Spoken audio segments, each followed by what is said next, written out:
To me, the unifying message that I receive in my own psychedelic experiences that pretty much is there, regardless of the substance, regardless of the setting, it comes down to interconnectedness and love. Everything is more profoundly interconnected than we can imagine. And that's that sense of oceanic boundlessness that people describe. That's part and parcel of this mystical experience. And that love has primacy. Love's the most important thing. And these themes seem to emerge with most people, if not everybody, on some level when they have a psychedelic experience. So what's up with that?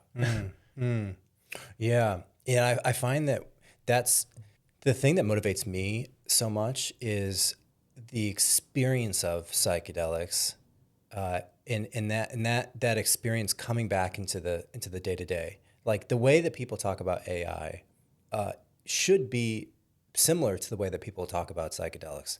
It's like this thing that stands separate from us, right? From a literal standpoint, it's a substance that you ingest, and then it changes your consciousness, and it's just so profound that to me it's like on the order of importance as AI and like any sort of highly advanced like quantum, computing kind of thing, where like it's right at the level of what our understanding is, and it's massively important to each person and then what it can do to change society. But it just is so underrated.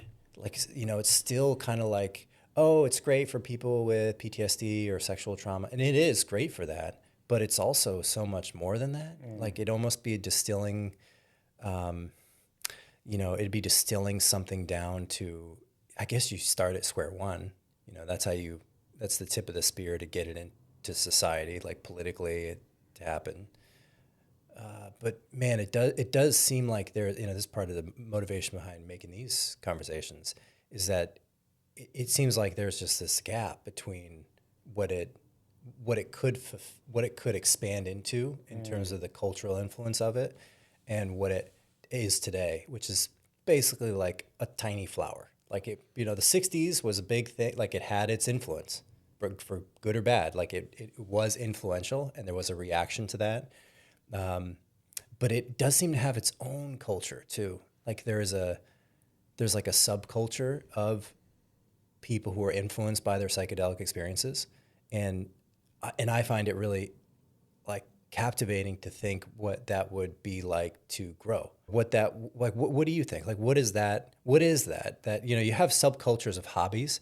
Like I can be into collecting Pokemon or like baseball or like music and skateboard, but those don't.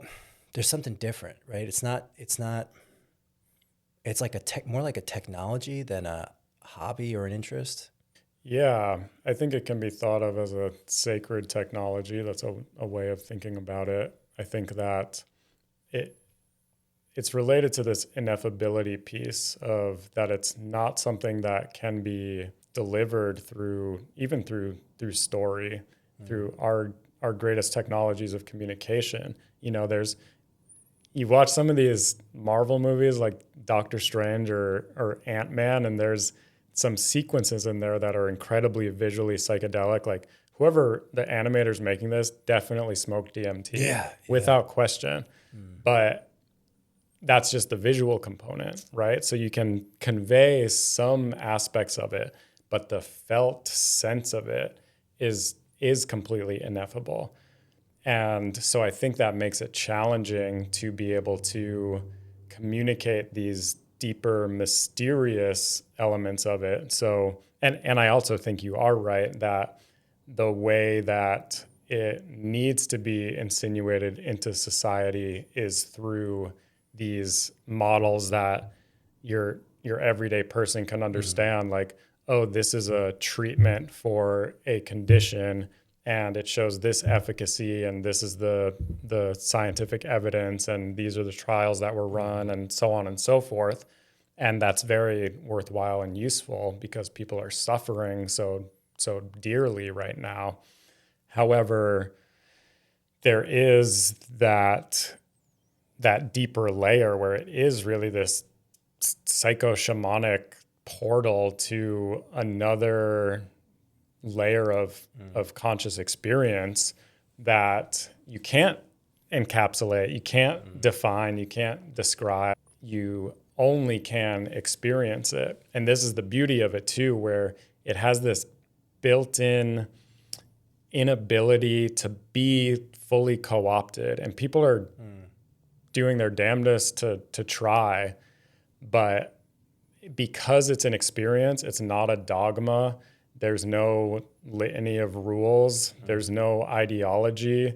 It's the personal experience that you have. You ingest the substance and you have your own experience, and it's revelatory.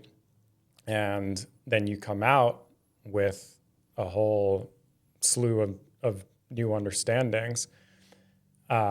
So I think that's where it resists being placed into a neat box of any sort.